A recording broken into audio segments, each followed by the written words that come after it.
Hey everyone, we're going to go ahead and get started just a minute early. A couple housekeeping things just before we jump into the content. I am going to be recording this so that way we can share it in the future alongside some additional resources today. So just a heads up about that. For those of you that are joining live, welcome. I'm excited to have a few folks live. I know that it's a busy time of year and it's one of those things where you might need to pop in and out, and that's totally fine. This will be recorded and it'll be sent out to you in an email recording. So if you do need to jump off or kind of step away for a little bit and come back, completely understandable. I know that lots of things are biting for your attention right now, so no problem at all. And we'll make sure that you get the full recording and the resources that I talk about. So to get started, I just wanted to say hi to everybody. I'm Kate. I work here on the Hydraps team, and most of you probably already have the context that Hydraps is a software solution for aquatics agencies and aquatics directors. We have a lot of different components, but the big piece about it is that we're talking about risk management. And so it's important to talk about topics that are related to staff and user groups and different best practices. And of course, most of us are going to have groups of different sizes and types visiting our facilities over the summer. And so our call today will be a lot about the different types of roles and expectations and processes and documentation that can be put in place to help everyone feel like they're able to have the safest, most positive experience at your organization. So what we'll talk about today, I'm gonna share a lot of kind of different thoughts with you, and I do want to just say the caveat that what I'm gonna share isn't gonna be the only answer necessarily. Hopefully, we have a wide range of folks on the call, from everyone that is seasoned and has been in the field for a long time and has seen lots of different ebbs and flows with things like staffing and group expectations, and even lived through being an aquatic supervisor during the pandemic, all the way to people maybe getting ready for their first summer as a full-time person in the industry.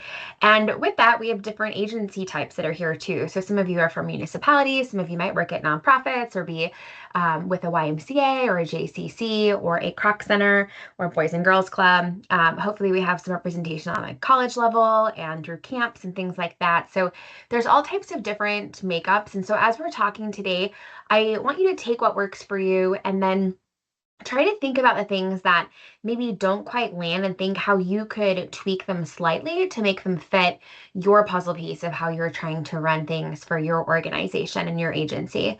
I always welcome lots of questions. So as we're going through the topic today, and I'll go through the objectives here in just a moment, you're welcome to pop anything in the chat that you would like for questions. And then also I'll share my email at the end. So as you have questions, whether it's about resources I'm talking about or resources that we'll share, feel free to just reach out to me. I love to chat and just kind of hear what has come up for people, or even hear other variations or kind of changes that you do from what I'll talk through for some process. So here are our goals for today. We're going to talk about some different training topics and what would be a priority for different user groups. We're going to talk a lot about your aquatic staff. We're going to talk a little bit about the non-aquatic staff and what they need to know. We're going to talk quite a bit about how to set expectations with camp or group directors. And I'll say group or camp a lot, but really these are kind of interchangeable in the sense that we're just talking about an organized group that comes to your location. So sometimes that's a summer camp that is part of your organization, like maybe it's your municipal summer camp. It might be a for-profit summer camp. It might be a special interest group. It might be a daycare. There's all different types of kind of makeups of this, but we'll use those a little bit interchangeably. It is beneficial to you, and it does behoove you to kind of know what types of groups are coming to your facilities. So that is something that's really great homework if you're not kind of already aware and have some process for tracking that, and then contact information for those people. And I'll give you a few ideas as we go. We're going to talk about documentation practices that support supervision. So we're really, trying to demystify a little bit a really high risk time generally at our pool. Those of us that are parents, can kind of feel this when our kids start to be at that age where they're going to different programs in the summer without our presence. I have a 9-year-old, he'll be 10 this summer, and I didn't let him go to any camp besides the one that the municipality that I work for ran because I didn't trust lifeguards at other pools. I was just really like on edge about that. And it really brought to light a lot of stuff for me around, even if you're asking the right questions, we've all heard these stories about parents who have asked the questions and have asked for the proof that camps are safe and guards are watching the water and all this types of stuff. So how do we work around that with the reality that it is and try to make the system feel really tight and really process driven, so that way our staff feels secure behind the process that we have, but also the camps kind of have this renewed expectation of what it should be like when they're visiting an aquatic facility. And they're just as overworked as aquatic professionals, right? Camp professionals and daycare providers and professionals are some of the most hardworking people that are interacting with children at all times, just like teachers. So they're also really taxed. And then how do we make sure the processes is really designed so that everyone's safe in the facility as well, which is our ultimate aim. Even sometimes when our work gets away from that aim because other things are screaming for some more attention from us at times. So we'll talk about some workflows. I'll talk about some different processes around tracking swimmers and check-ins, and then we'll talk about how some systems can really just help us prevent incidents, but then also they can help back up some of the decisions that we're making. Because a lot of times we are selling these ideas to people that are higher up in our agency, and when complaints come in about our processes, oftentimes the default is, well, let's make it easier. Let's not be the only one who makes it hard to come to the pool and makes it difficult for groups and things like that. And I know that firsthand because I think a lot of times we are the bad guy by default with some of this stuff. And so how do we back that up with data, with proof, with facts and things like that? So a few learning objectives. We're going to talk about some core training topics. If you've been to a session with me before, I really love to talk about staff training in general, but I want to give you some different ideas about how you can hopefully be working with your staff about the reality of what it looks like when you get really busy for those camp visits and things along those lines. We'll talk about some different processes, and I'm going to take you through what I used to do when I was a municipal aquatic supervisor and how I kind of set up a process where every camp group had to have a reservation, and from there everyone had to have a meeting, and then from there we had camp staff training that they had to attend, and then how we did a pre-swim check-in / training with every group every time they came, and how we can make that scalable. So I'll talk through some of those processes, and we'll provide resources at the end as well, as far as the PowerPoint, and then a kind of a quick tip worksheet that you can go back and hopefully make some of these things in document form. We'll talk about workflow. I'll give you some examples of things that can be on that group and camper check-in form. We'll talk about tracking in general and how that's helpful.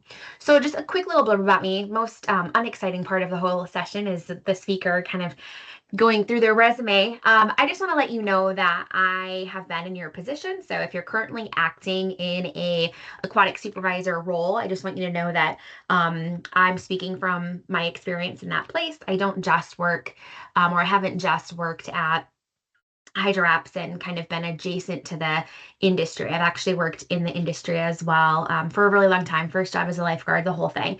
So when I'm speaking about different ideas and topics, I know that a lot of times it can feel like someone's giving you guidance that is not super actionable because they maybe don't understand some of the real pain points, like limited budget or supervisors who don't kind of give you autonomy until people are complaining and then they want hands off, or vice versa, where they give you so much autonomy, but then when a complaint comes in, they're really critical of the decisions that you've made, even though they don't really maybe know why. So I totally get all of that. And I guess I just want you to know that I'm speaking from that place as well. You might also know me from doing some passion work with Equitable Aquatics and talking about diversity and equity topics. And then most recently, you might know me from the International Lifeguard Critical Incident Response Alliance, ILSERA, and trying to talk about the realism that comes with what's happening at our beaches and on our pool decks and at our waterfronts and camps with lifeguards, and making sure that everyone is having realistic exposure to what could be, their experience. So when things do happen that feel really stressful and potentially really increase their capacity and their need to be resilient, there's resources for them. And an example of this is also the topic we're talking about today. How do we prepare staff to know that camps can be more high risk and we can be more busy and there can be a lot more going on in the span of just from 0 to 60, essentially, when those kids get there, and how do we prepare them for that? Okay, let's jump into some of the actual details here. So when camps arrive, everything changes. Lots of stuff is happening all at once, right? We generally have a mixed group of kids who can swim at different levels and different abilities. Some of them have been there, some of them haven't been there. Depending on where it is in the season, you might see groups over and over again. And because of that, their exposure to aquatics may really increase, as well as their swimming ability. But generally at the beginning, we're going to see a wide variety of kids who some have had exposure to organized swim lessons, some have never been to a pool, some of them have been to our pool year after year after year, some of them have never been there and might never be there again. And depending on what groups we're seeing, we might also just see a wide variety of people, as well as where they're coming from. If they go to a school that has incorporated swimming into it in some capacity, if they're from a family that has adults in the home that have swum or know how to swim.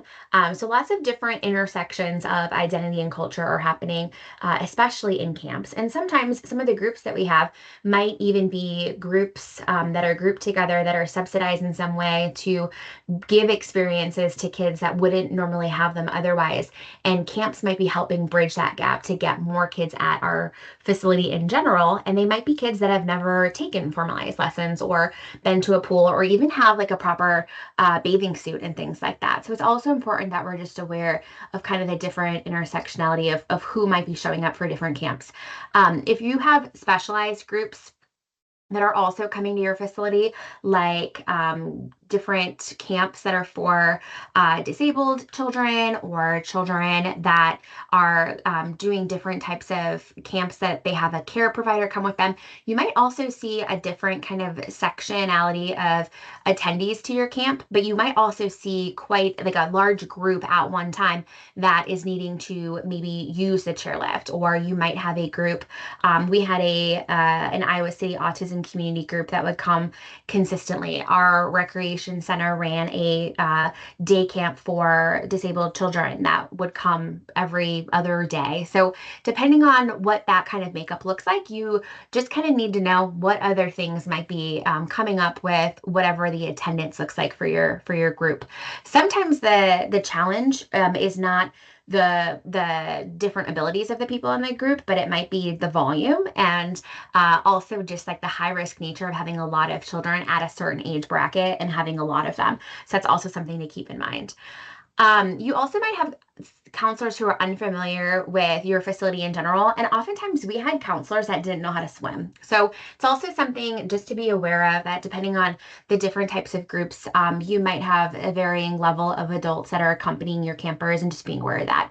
Oftentimes public patrons are still present, so just being aware of that. Some of you close when you have camps. That was something that we moved to after the pandemic, where we had certain days that we closed to the public, and that was a time where we were just open for private, or not, they weren't private groups per se, but reservation-based group for different groups. And so that's something as well. I'm just gonna mute over here. So just being aware of what that looks like. And then obviously it's busy, right? So even if you're closed to the public during that time and you are capping how many campers you have at a certain amount of time, or how many day camp users you have at a certain amount of time, you're still gonna see an influx in some way of people in the facility and things that are going on. So what does this generally look like? I mean, camp arrival can really vary based on what your process looks like. I'm going to help us try to hopefully streamline this a little bit, but essentially people are walking or getting transportation to your location. You have a big influx of young people moving through the locker room. Generally, sometimes we are serving camps or like rehab groups and things like that that might be adult campers as well. So it's something to be mindful of. You already have the public often in the facility. So it's kind of rolling into a time that things are already going on. And then you already have guards on stand, and then you're kind of right into that flow of being really busy. Because of this, things can go wrong a little bit if we're already open or if we have this big influx and we're not necessarily prepping our team about that. So just being aware that, in real life situations, when we hear about fatalities in guarded facilities and we hear about these kind of situations and high risk times when we have campsite at specifically municipality specific pools or nonprofit pools in associations or agencies. We see things like swim tests being skipped. We see counselors kind of defaulting to lifeguards to really be in charge of that behavior. And oftentimes, supervisor or camp counselors might think that it's not time for them to supervise and it's time for them to kind of have their break. And I know that that can be a pain point a lot of times for aquatics versus camp. Even if it is a organizational shared program or it's an internal day camp potentially at your parks and recreation center, and the aquatics team is struggling because the counselors just kind of sit in the side and they're use that opportunity to be on their phones. So we know these are common kind of issues that can come up and kind of groans and moans that we can hear in the industry. We also know that sometimes there's an increase in really proximal play to counselors. So we've all been in a situation on a pool deck or at a waterfront where we see like a camp counselor like throwing kids into the water and kind of just increasing that high risk potential and just being swarmed by kids, right? And if we were a camp kid ourselves, these are some of our favorite memories of swimming with our counselors and just kind of if we were a poolie ourselves, getting in there and having fun. But because of that, we can have some increased just safety things that we need to be aware of. Groups can spread out, and then campers can leave early or become unaccounted for, or even be left behind. Which this feels like one of those things, like though that couldn't necessarily happen. Like we're doing counts and things, but it's definitely something that can happen. And every year when we kind of look at stories about different things, or more often than just like a national story, we hear from other friends in the industry of like, oh, you won't believe what happened, or we experienced this. One of the things I always recommend, and we'll talk more about this, is to keep track of some of your missed moments of following your process and your policy as well as you want, and other people's. So when you're kind of venting to some, I call them coworkers when they work in other cities or other associations and branches and things like that. They're not technically your coworkers, but they are kind of your lateral coworkers in a way. If you're hearing stories and different things, just write that stuff down. That becomes the best teaching and training moments for our team. Even if it's something that is outside of our organization, it can be really powerful for us to learn and adapt from. There's obviously hidden risks of group visits. There's a lot more going on because of that. Oftentimes if you've been to a session, I did a session a couple months ago for our free webinar series for Hydraps about scanning. And we talked a lot about how when the pool's quiet, it can be dangerous because we get kind of complacent, but also the opposite can be true too, where when it's really busy, when there's a lot of children that are at those kind of middle ages where they're not super young, so they don't necessarily have that ratio or that closeness of a adult that's within arm's reach, but they're not yet skilled because they either haven't taken swim lessons or their body's just not big enough to be fully kind of independent in more of the spaces of the water. That becomes a risk for us. We also know, I already mentioned that counselors can be distracted. And then often there's just an unclear delineation of who's supposed to do what stuff. And sometimes that's nice when counselors are giving so much kind of authority to lifeguards to follow policy and enforce that policy. But there's a lot of things that lifeguards need to be doing besides just doing some of that policy enforcement. So we'll talk about that as well. So a camp visit that that begins and ends around safety is built on 4 different things: a repeatable process that's structured. So always a process, always a way that you're doing the same things, and it's scalable. So you don't want to just be really bogged down with process that it's taking forever for you to get groups in either. I know some of you come from really large organizations and you're seeing thousands of people a day potentially across your water park or across your facility. And some of you are a lot smaller. So if you're smaller, you have different types of challenges potentially. Like staffing might be more limited. You might have less funds to be able to have another person that can go through and be staffed to go through an orientation and all that type of stuff. So depending on where you're at there, everyone has kind of those pros and cons to work with and lean into. There's always clear roles and expectations. There's training that's happening before, during, and definitely after so that you can make sure that you continue to evolve your practice. And then there's documentation around those processes. So a safe camp visit does have a really nice flow. The camp arrives and there's a check-in of some type. That check-in might be at the front desk. It might be, a manager comes forward right away and checks them in. It might be whoever is designated to do that. Maybe it needs to be a down guard responsibility because you don't have kind of a layer of leadership as well, and that's an option. There's a group orientation, and I'll walk us through what should happen during that orientation. Then there's queuing anybody who needs to be doing swim test, giving those folks access to whatever areas they're allowed to with that swim test passing, and then whatever type of marking system you use and whatever type of marking and tagging system you use, and then open swim, and then a return of equipment. So if you're logging out life jackets and things like that, then you would also need to have that on the back end to make sure that you're receiving all of that stuff back. I'm going to talk about logs for all of these different things as well.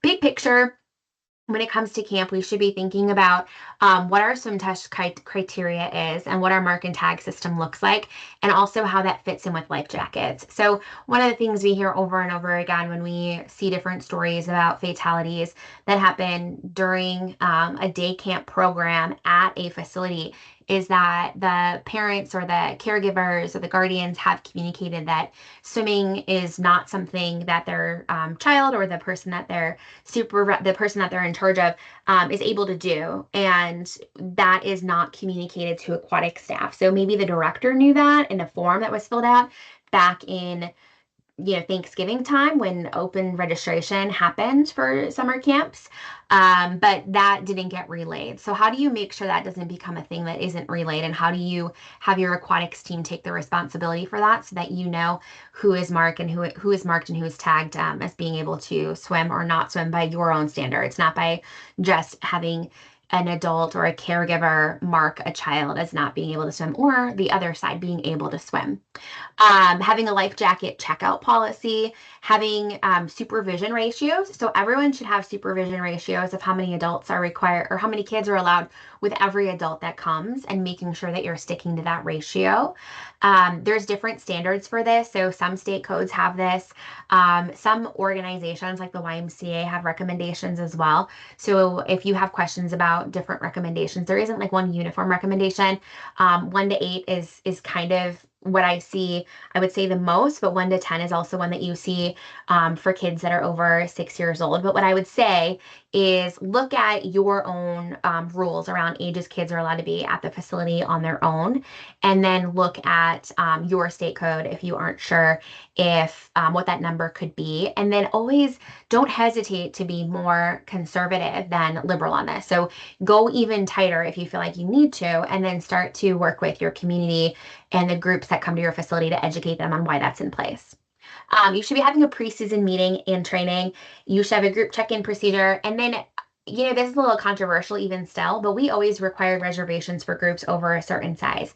And we were able to get away with this because we advertised it as such, but we also did a lot of work in the community to make sure that we explained why that was a policy and why that was a process, and to do this kind of work up here of these preseason meetings and opening registration times and days, just like you would for other types of programming, and to make sure that we were adequately staffed, right? So just like you wouldn't hopefully show up to a restaurant with 35 people without calling and expect them to be able to accommodate you. Same type of idea here, and even more important because it's around safety. I know this won't fly for everybody, but I do just ask us to kind of think critically about, like, why isn't this an industry standard and a best practice? I would say it is a best practice, but I would say it's not a super universal practice yet. But I think we can be putting some pressure on all of us to maybe be thinking about that a little bit more. So let's talk about rules and expectations. So facility staff are there to keep people safe, enforce the rules, and then respond as needed. Obviously, their main focus is if they're a lifeguard, is going to be to scan. But if they are facility staff that's non lifeguarding, then they're there to support the process. They might be the one that does the initial check-in and checks the ratio and the head count, takes the money, things like that. On the camp staff side, they're there to help with behavior supervision, helping with attendance accountability. If you're doing any type of buddy counts, if you're open water, or if you're just a pool that's doing adding in that extra layer of buddy counting, they would be helping facilitate that. Group supervision. So group supervision is different than individual supervision because group supervision is kind of that big picture, what everyone's doing as a unit. So are we all sitting in the same area? Are we all doing the behaviors that we're supposed to be doing at the pool? Like, are we all getting fully ready to get in and getting sunscreen on? And are we taking breaks? And are we aware of what some of those processes are as well? Like every hour we take a break at the top of the hour type of thing. And then obviously reinforcing and supporting your aquatic expectations as well. And these are things as we go through, these are things that are expectations that need to be communicated with the director and then with the camp counselors and then eventually with the kids as well. You can hold everybody accountable by making it really clear of who's supposed to do what stuff. Camp staff should also have a basic understanding about what our pool rules and procedures are. And I'll show you kind of how I think we can introduce that in those meetings that we hold, and make them scalable because I'm sure you're like, more meetings. I have no time as it is, which I'll help make it a little more scalable, hopefully. Okay, so preseason staff training priorities. So when you're thinking about your non-aquatic staff or your aquatic staff that maybe is non-lifeguarding staff, you want to be thinking about how they're going to process large group arrivals and what the expectations are there, and having some accountability, right? So there should be multiple opportunity for there to be checks and balances. The first one comes when they arrive, and you're looking at what the ratio is for adults and kids and cross-checking reservations if you have a reservation system. And then they're going into the next part of their check-in with a head guard or a manager or a lifeguard that's been trained to do that. You're also going to have different role clarity. So you want to make sure that even your admission staff and your customer service staff understand what the different role clarity is there between guards and counselors so they can help enforce some of that as well. And they're going to have communication with the camp staff and they're going to be working on policy enforcement as well. And then whatever type of documentation they might have at that first checkpoint. They also obviously have a participation in our EAPs and any type of emergency procedures. So just being aware of what that looks like for them and how that changes for camp groups and what looks a little bit different when it's a camp group, but then also things that might be more likely to happen when there's a camp group, like a missing child type of situation or emergency, and just making sure that we've helped them connect the dots to some of the things that are more likely to happen. So we've talked about, how do we make staff also more resilient? It's by preparing them for the conflict, preparing them for a missing child situation during a camp, and so on. When it comes to lifeguards, some things that you want to be thinking about is how to have a mindset where they're able to shift from a really quiet lap swim situation at the pool, or even like an open swim that's really chill, to all of a sudden 45 kids showing up and being really loud, right? And excited and looking forward to being at the facility while they're still in the rotation, right? So it's not clean. It's technically, a lot of times they come in, we're doing the check-in secondary to everything else that's already going on in the water. And on the deck, we're doing the check-in. And then the kids just start to kind of infiltrate, right? They're ready to get in. They're jumping in. They're lining up for swim test. So it really changes what's going on, and it can interrupt what their mental process is too. So talk about that with the team so they know that there isn't a lot of other examples where this like kind of real change in intensity can predictably happen. So let's talk with them about what that looks like. We also want to give them tools to communicate with counselors. Sometimes there is tension here that can come up when the expectations aren't being met on either side. So making sure that everyone knows what those expectations are. Consistency with swim testing, which is an always thing that we're always thinking about and trying to do. Managing any distractions during scanning. So we already talked about that kind of increase in stimuli or increase in bather load, or even just like change in what the most common activity is. and also the change in the rotation, right? If all of a sudden you have 45 more people, for a lot of us, that's going to change the rotation as well. So we're going to put up some additional staff. We're going to put swim tests up. And we're going to have to be dynamic in that behavior change and rolling with that. So how do we make sure that we're not missing scans or we're not doing incomplete scanning cycles in because all of that is going on, but that we're still being consistent. Always reviewing past lessons learned when you are thinking about training your team. So can you go through all of your jump reports and your first aid incidents and accidents? Can you go back through anything that maybe wasn't first aid related, but you had some different disciplinary things, or you had different incidents come up with a missing child, like we already mentioned? What are all the types of things that you can pull from your data from last year and years past that you can then use as your scenarios and as your talking points and as your examples when you're training your team and you're talking with your team about it?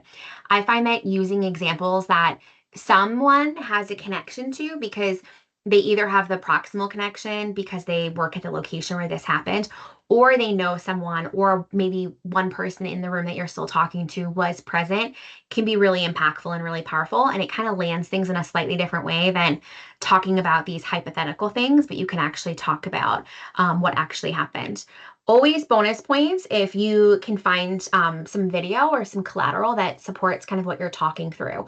So some of my most impactful training videos were not videos that I found online of other, instances or other lifeguards not doing what they were supposed to do, but it was the ones that I was able to edit down the video where a swim instructor turned their back to a kid in a preschool swim lesson class, and then the dad had to jump in, and then the lifeguard jumped in. Like, those become really powerful opportunities for us to talk with our team about everything from a real rescue all the way, down to something really simple like, we had this incident happen or this complaint happen or whatever. So being super mindful of that and mining all of your information to get really good, kind of juicy examples and touch points and talking points with your team. Just make sure that your team knows that they will have some challenges at some point when they're working with groups. Campers can ask more questions. Counselors can ask more questions. Counselors can be inattentive, and then that relies on guards to let their supervisors know if they need some additional help. Swimmers that are not familiar with our location might be pushing against expectations or just kind of aquatic norms. They might not be super exposed, like we talked about earlier, to aquatics in general, but they also just might swim somewhere where there's different policy, or it might have been a long time since they've swum. We can have lots of people in all different places. Staff can be kind of put under that unexpected pressure, which is important that we're just kind of moving through the motions, but not, but letting staff kind of flag an alarm if they're feeling rushed or overwhelmed, to have some process backed up where they can get additional support and help. And then all the typical stuff, right? It's summer and they're tired and you might be short staffed, and they might already be burnt out and so on. So just being super aware that those things will be present. It's kind of those wherever you go, there you are, types of aquatics culprits that just follow us around anyway. And anything that traditionally can plague a lifeguard can also plague a lifeguard when it is a really busy afternoon and you have a lot of camps coming. This next one here to cover with your team is what the expectations are for swim tests. So training them on what the criteria is and how to pass and fail. Just like we do a lot of practice about different types of people in the water who are in different levels of distress potentially, or needing different types of rescues from us. Can we also role play this? Can we talk about this? Can we have strategy for when we're doing high volume swim tests? Can we talk about how we have those difficult situations and conversations, even sometimes with counselors? I feel like this happens most with guardians where they're arguing with us about swim levels, but it can happen with the counselors as well. So just being really aware that your team will encounter these things at some point or another, and then making sure that you're building in actual practice of what the swim test looks like, and you're having everybody go through the swim test on their own and critique other people on the swim test and give that feedback. and potentially all while still scanning, because you might not have a specific swim test portion of your rotation where that person's only focused on swim tests, but that's something to be mindful of. You might want to bring that in for camps. That way too, if they're activating the EAP, they're not losing sight of other people when they jump in for the swim test lane or the swim test area, and it's kind of one-to-one, or at least more focused, and their attention isn't drawn in other parts of their zone, essentially. So that's also something to think about, depending on the volume that you have, and of course the makeup of your facility too. Okay, so we've talked a little about internal training. Let's talk a little bit about setting up some training for those that are coming to your facilities. So I recommend a pre-season camp director training. And this can be, guys as a meeting, but it really is an opportunity to check in with them about how things have gone in the past as they visited your facility, and then talk through policy, and then talk through process. So I always recommend that you set something up with them. And I think it's great to get FaceTime. You obviously can do this before you're super busy. I say that kind of cheekily a little bit, because I know everyone's busy all year round. Even if you're just a seasonal location, you might have another year-round facility or other duties as assigned. So I get that it's a difficult thing to do, but you also can find ways to send them information and do phone check-ins. You also can find ways to do like a scalable preseason meeting. The first few years I required reservations. I required this meeting to take place before I would let them confirm time on our calendar for reservations. So that's a really good thing as well, to just kind of know that you're going to be doing in the beginning of the year, to build up towards all of these reservations in the summer. We also had a year-round facility, so we would always just reset. We had 2 year-round facilities, but we would reset in the beginning of the year and try to knock out as many of those as we could before we got into like the busy springtime that you all are in right now. So what are some things you should talk about with the directors? You want to talk about swim test requirements. You want to ask them what type of information they're collecting from parents and guardians and caregivers. You want to talk about whatever your wristband process is, with how you keep track of that. You want to talk about what you expect from the counselors the day of the visit. So oftentimes the director is never on site. They are maybe in an office somewhere, or they're at a different like branch, or they're at a different they're doing different things throughout the day, or they might get pulled out for parent conversations and things like that. So talk about what you expect for the people that are the adults that are going to be accompanying the campers, and talk through what success looks like for those people, so that way they can communicate that to their team, but also there's no confusion when you start to have those expectations of them when they show up.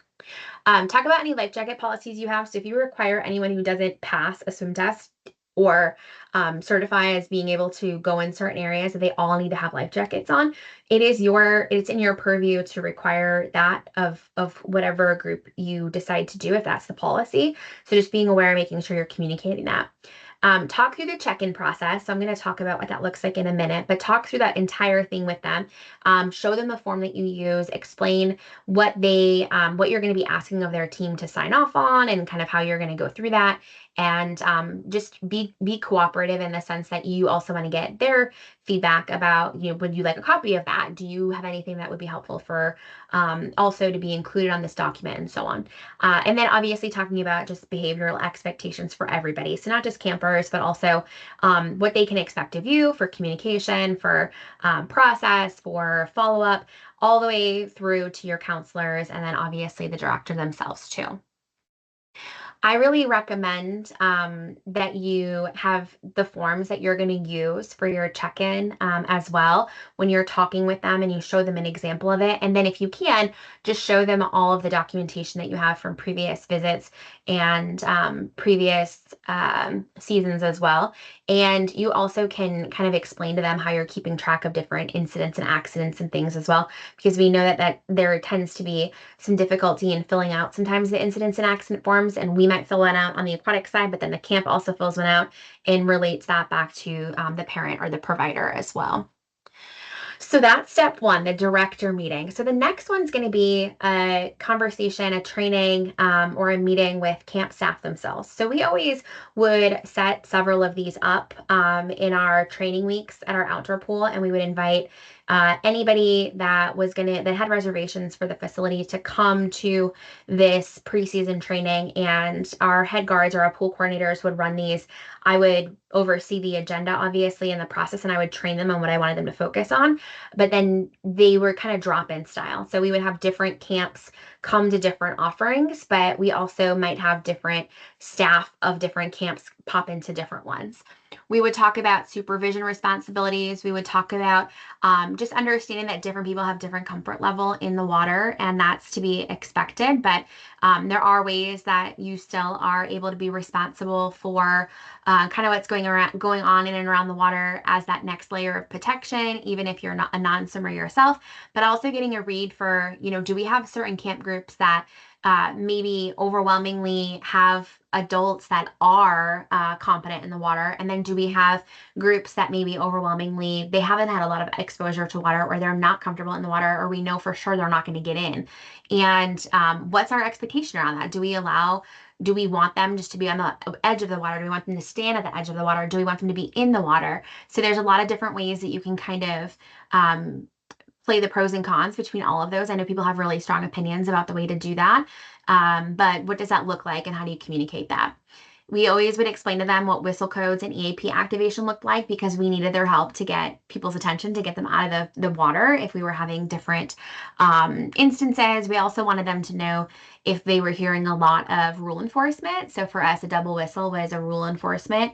And we wanted them to know as counselors that if they were hearing a lot of double whistles, even if they were a different part of the park, or they were at a different feature, or they were at a different area, that would be an alert to them too, that we were having some issues potentially with some rule enforcement, and they're able to help you with that.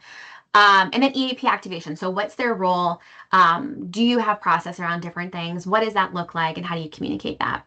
If they're doing any type of buddy checks, or if you're requiring them to do any type of buddy check, you can talk through that. And then also through attendance. So what type of ways are they doing head counts? That's going to be more in their domain to do those head counts. But also making sure that they're aware of when you're taking required breaks at the facility, potentially, if you still close down for any amount of time and make everyone get out type of thing. But also you can help them build out their own practice around that and what that looks like. You want to show them different areas of the facility, so where campers can go based on their swim level, how they're able to support your swim test, and then, like I said earlier, the expectations when emergencies happen, and there's different types of codes and what you're going to be looking for. I also think it's really great just to explain what your incident and accident forms look like, and what type of information you're going to be asking in the event of some type of event, so that they're aware of what that looks like. But they're obviously also going to have their own camp documentation 9 times out of 10. When it comes to the overview of working with camp staff, I also tend to find that there'll be some topical stuff that you'll want to bring up based on what you've seen in the last year, or if there are specific things related to certain groups. So always feel free to add that stuff as well, but definitely build out an opportunity for you to talk through this stuff with them. I am realizing I had a slide that is this one, facility tour, that I did want to include on this. So I think it's always really beneficial when you're working with camp counselors that you also take them around the facility and you show them everything from like what they'll do when they come in and what you expect, and where they should go and meet staff to do the check-in, where the locker rooms and bathrooms are, if there's information they need to know about single-use areas, or gender neutral areas that kids and adults can change into. You also want to take them through guard zones. So it's always nice if they're able to come when you're open, so they can see kind of some different stuff in display. But you definitely want to talk about pool zones, areas of the swim test, go through the swim test, show them what the swim test looks like, talk about the high risk areas, depth markers, where things get deep. Make sure that the adults know that, because you're also going to educate the kids on that, but you want to start with the adults first. Any group staging areas, and then where to go if an adult or a child needs help is definitely going to be a part of that as well. Sorry about that. I don't know why I moved it a couple ahead. I knew it was in there, just not exactly in the order I meant for it to be. So the next part is the daily group check-in or orientation. It can have some different names, but essentially the idea is every time a group comes, whether they've been there before or not, you're going to go through a check-in process with them. So they're going to check in at the front, pay, and then they're going to meet you, whether someone's paid to come to the front or if they have a spot they go to on the deck. And then your team should have a schedule of when they're coming. If you do reservations, if you just let people come in, they might not be aware that someone's coming until they show up. So just have a process for what that looks like. But when they get there, you want to fill out information regarding what facility are they at, what group is it. Make sure you're writing down the number of campers and the number of adults to make sure that you're in ratio. If you're using a software like Hydraps, you can put a little note in here about what that ratio is supposed to be. And then go through a series of confirmation of things. So do you go over all the rules that you have, the main ones that you have about swim test and water competency and horseplay and not doing breath holding, and sign off on all of those? And then you can go over what the swim test review is, the lifeguard jacket, or the life jacket, checkpoint, and then you have the camp representative sign off on this. So every single time a camp comes to the facility, you have one of these for every group, every time that they come, and then you have it signed off on. I definitely would recommend that you walk through this with the director, make sure they know, like I mentioned, but also the first few times you do this, it might be a little bit of a learning curve, but your staff will get really efficient at filling this out and all of the different things that they need to ask and talk through and remind the counselor and the campers about. But then the counselors will also get more efficient with this as you go. And this is your opportunity to do kind of that pre-swim lecture where you say, okay, remember A and B and C. Remember this is, and whatever kind of stuff is really important. Obviously, safety rules isn't always thing, but there might be some instances where some stuff is topical as well. Like, we're under we potentially might have some inclement weather this afternoon. So remember, if you hear this or a double whistle or a triple whistle or whatever the case might be, that's what's going on, just to give them some extra competency in and around the water. The biggest thing I think that you want to have on here, these are a little bit out of order. I'm sorry, everybody. This is the orientation and the site expectation log. So this was the one with the camp staff, is making sure that you just go over all the topics and you have a signing off on understanding. And this is important for your team to also sign off on things that they understand, but you also, with any group or day camp partners, you want to make sure they're doing that as well. Just a couple things. I am going to break down a little bit more with some swim test things and some supervision practices, but just a couple of things with camp orientation documentation. You want to make sure before the swim test begins, camps receive documentation that goes over what the test is and how you mark that and how you are using that in the facility, and then also what those supervision expectations are. So just because a child is a minor is able to go in a certain part of the pool, you might still have expectations about maybe they still need an adult with them, but they're authorized to go in that area. They're authorized to use that specific feature or that specific slide, but there's still additional supervision requirements that are there as well. You also want to go over life jacket policies and then any deep water access rules as well.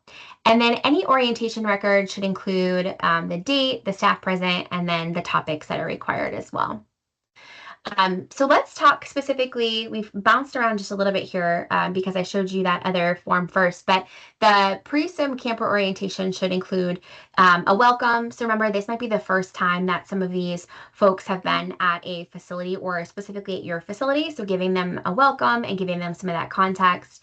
Going over rules and policy and expectations, talking through swim test and any accompanying wristband situation. Some people have wristbands based on ages instead of ability to, so just breaking down whatever your process is. And then talking through life jacket basics and then anything that's super topical, like I mentioned, that you'll want to talk through, like inclement weather or just anything that you've noticed maybe from their last visit that you really want to emphasize. All of this ideally is tracked in a way that you're able to pull this information up, and at a glance, you're able to kind of see the reporting capabilities of it, but you're also able to sort by the different group, and you're also able to sort by the location. So you might have some groups that exclusively attend camp time or swim time at certain facilities. So finding a way to be able to pull those reports out and then being able to go back to those years past. So these are from 2025, and I might need to go back and just pull all of my reports from City Park Pool, just to make sure that as we're coming up on our training here in the spring, I cover all of the incidents that happened, or I'm able to pull some different things for notes to be able to go through that as well.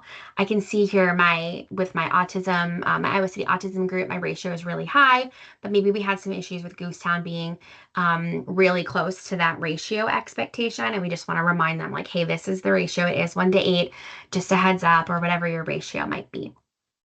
Okay, so let's talk about the person who's the aquatic supervisor that is running those pre-camp, pre-swim camp check-ins, and what some of their expectations are. Generally, this is a part-time team member who we've elevated to a leadership position.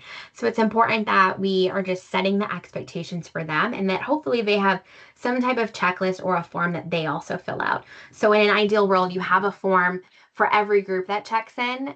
You have a process for obviously all your incident and accident forms, but then you also have some type of checklist for your supervisor to make sure they're doing what they need to do. And you have some way of logging some tests and logging out life jacket borrowing as well. So a lot of documentation, but towards the end here, when I talk about some of the benefits of documentation, you'll see a little bit more about why it would be helpful and important. But aquatic supervisors, they're doing the group check-in, they're talking with the counselors, they're overseeing that the swim test is being administered correctly. They're resolving any disputes, and they're overseeing equipment control with giving out life jackets and making sure that's being followed appropriately. And they're making sure that all of the forms and documentation is being done as well. Big picture, this checklist, you want it to include just the kind of high level stuff. So they're able to do kind of an end of shift report in a way, but like a more miniature version. That's an end of camp group report, just so you have some ways to have this communicated back to you. And it can include some or all of this, or you might lump more of this together in your pre-swim camp check-in, or you might have it in your swim test or your life jacket log, but just make sure somewhere it's being logged. And if you want kind of a final synopsis at the shift or the end of camp shift report, this is a great thing to add in if you're already doing all the other stuff. So just big picture, I mean, when we think about the volume of people that are coming through our camps at our facilities, you can see really quickly that you can start to hit really big groups of how many people you're serving. And you want to find ways in your documentation, obviously, to be able to pull back the different reports of what that information is, so that you can brag about those metrics, but you also can make sure that you're able to adequately recommend like staffing levels and equipment that you need, and budgets to replace equipment if you're having so many life jacket checkouts and swim tests being conducted and things along those lines. This starts to help you really tell a comprehensive story about how important the work that you're doing is around aquatics, which we already know, but obviously this can help bolster different conversations that you're having with others in your organization. Just big picture, talking about swim test stuff, make sure that you have a scheduled testing window, or that you allow it all the time, but you're really clear about what that looks like. You do want to limit how many people can take this swim test at a time. Sometimes that's just 1-to-1, depending on what your layout of your facility looks like. It might be bigger, more volume than that at once, but just being really aware of what that is. Make sure you're rotating different staff in. So don't have swim test be a position that's outside of the rotation. That's just something you always do, or that it's an afterthought, like the manager maybe rotates into it. You also want to make sure that your frontline team that aren't leadership team members understand how swim tests are being conducted and what pass and fail means, because most of the time there will be instances where they need to do it anyway. So don't let that be something that's kind of gate kept only by certain positions if you don't have to, out of non-necessity. And then really clear signage that is in written language, that is in different languages if you have different types of languages spoken in your community, which most of us do. So English and Spanish and maybe whatever other languages might be common in your area. But then also photos are really helpful. Most people will get benefit from seeing some types of visualization. Just think of how many signs we have that people just completely walk by. Think of how many doors you've opened that say, pull or push, and you've done the opposite, or it says use the other door, and you have like your brain has like literally been processing it while you physically are trying to open it. So we understand that sometimes signs are not read as much as we wish they were, but make sure that you have some different information there. Just remember that swim tests are a risk mitigation tool. So they're designed to help with access level, all those supervision expectations we talked about, and then standards.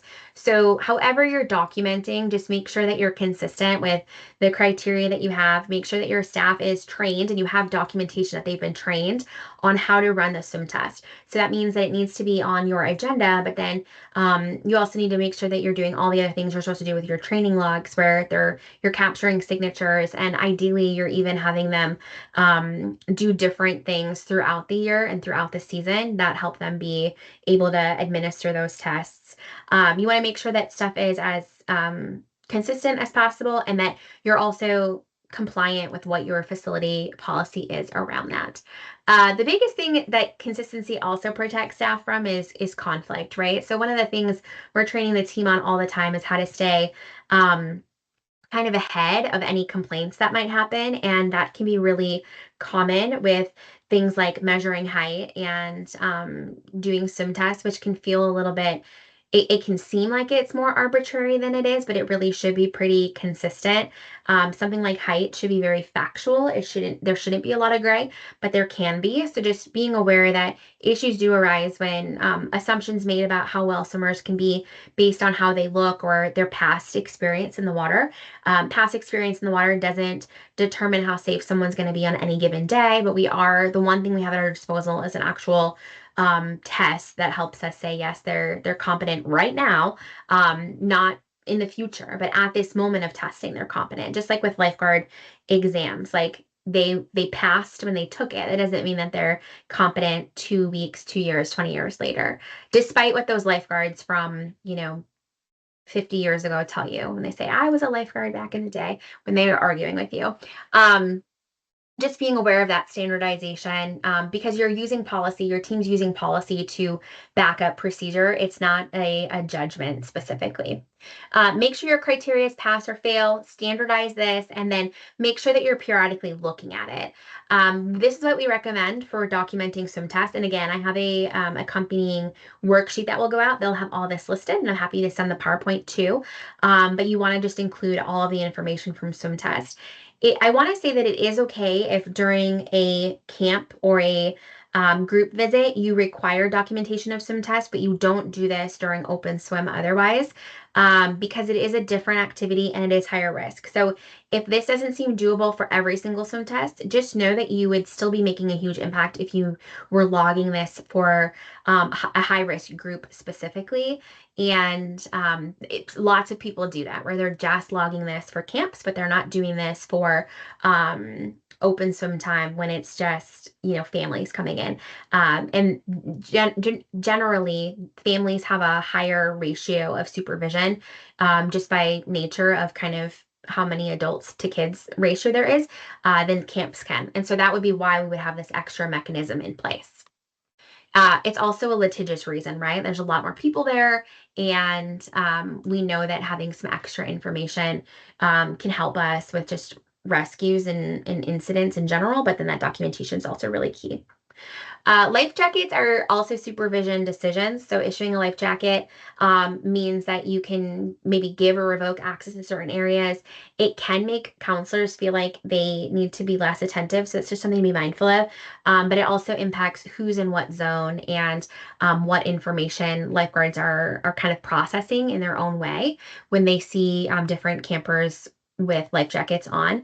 So the biggest thing with life jackets, operationally, make sure that you have one area that you're checking out life jackets. Make sure you have documentation that your team is trained to size life jackets or PFDs, and that all the sizes are labeled as well, and that the equipment is inspected. So if you're giving out life jackets, you do need to have a checklist that you're inspecting the life jackets for rips and tears and fading, that the latches and the buckles are working, and that it's a safe piece of equipment before you give it out to somebody. So if you don't already have a life jacket inspection, that's part of your morning opening duties before camp comes, or like a pre-camp checklist, make sure you're doing that. And then you also want to be tracking missing equipment and make sure you have process for that too. So inventory is important for that, which is why we go back to having a note about how many life jackets you're giving out. Helps explain why you may be there might be a lot more wear and tear than your higher ups might expect because life jackets aren't cheap, right? So they're like, why are we going through these so quickly? And it's like, well, because we require them if they come in and we denote them as a non-swimmer. And then here's just some tips about what can be on the life jacket log. I do recommend a life jacket log for camp groups. And again, this is something that could be different for groups that come into your location versus the public, even if you still give out life jackets to folks that come in during the public and you don't track it in the same way. So the big thing with documentation, obviously, it's protecting staff. When it comes to life jackets, a lot of times it has to do with them being worn incorrectly or just not as to the T as they could be. And we all have been in situations in public when we're not working and we see like the strap is like not in between the legs, but it's like over to the side, or it's not buckled, or it's not tight, or the kids in the water and it's like way over their head and above and beyond their ears, and it's almost doing more harm than helping because they can hardly breathe. So we've all been in those instances. So just being really aware that we want to make sure that they're being worn correctly and that staff knows how to also address that, because people can come into our facility with a Coast Guard approved life jacket or PFD, but they also, if they're coming in and they're using that, we have the ability to tell them how to use it properly. And we might be the only checkpoint they have to make sure that they know how to size it and they know how to tighten it and they know how to, et cetera, et cetera, et cetera. So just being super aware that that's how documentation can protect us. After incidents, it's really traditional to have, or it's really typical to have questions like, was the swimmer tested? Who conducted the test? What kind of access was given to the swimmer? Was it appropriate? What equipment was given out? Did it fit effectively? And so on. So being able to actually pull up documents where you can answer these questions is really helpful if you do have an emergency or you do have a fatality at your facility, or if you have to provide different documentation in the future. Documentation, big picture, just helps also with some of this customer conflict that can happen. So, we have kids that say, oh, I passed it last time, or I passed it earlier in the day, I just lost my wristband. The documentation helps with some of these things that can be kind of pain points, especially when we're really busy. With investigations, we will have questions come up. We also, people that aren't super aware or in and around water that are camp counselors might not see a huge difference in pool swimming versus open water. So just being aware of that. And then obviously just context, right? Information and context is invaluable in different situations, whether it's training or litigation or just process improvement in general. So just being aware that you're able to find all of that information. So we have covered a group check-in, procedures, swim test documentation, kind of high level, what can be on there, lifeguard jacket, I keep saying lifeguard jacket, life jacket, PFD, tracking, counselor orientation, and then what it can look like to have some extra supervisor accountability. Obviously, this is a Hydraps provided training, so I would be remiss not to just mention that the examples that I showed were pulled from our software, and we do have the ability to build out every type of form and checklist that we've talked about. And we'd love an opportunity to talk with you about that if you're interested. The biggest takeaway that I want you to have is that camp days don't fail because lifeguards don't care about the safety, or they don't care about their job, or they don't want the kids to have a safe experience. It's just that we're stressing a system that's already under stress. So these processes and these forms and these checklists can help us streamline this. And I find that, if someone tells me what should be on the form and what should be on the checklist and what should be in the training, I'm like 90% there. It's like, if I know the what, then I can figure out the rest of the how by setting up some of those logistics. So that's my hope with this training, is that you feel like once you get a copy of the PowerPoint and once you get the form that kind of has all the suggested bullets on all the checklists and forms, you feel like you're able to modify this slightly to your facility and start using it, even if you're using it to start on a clipboard and you're not using it digital yet. So just start with the process and then you're able to add from there.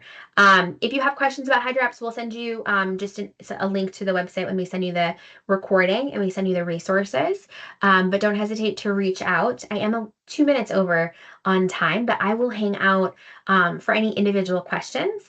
And then I also invite you to just send me an email if you have questions about anything that I mentioned, if you have any follow-up questions, if there's anything I can help source for you information-wise, let me know. I would love to connect. And I hope you have a safe season, a safe summer, and I hope this gives you some ideas to be able to make sure that your training, tracking, and tools are as efficient and streamlined and kind of vetted as possible as you head into that group and day camp ready season.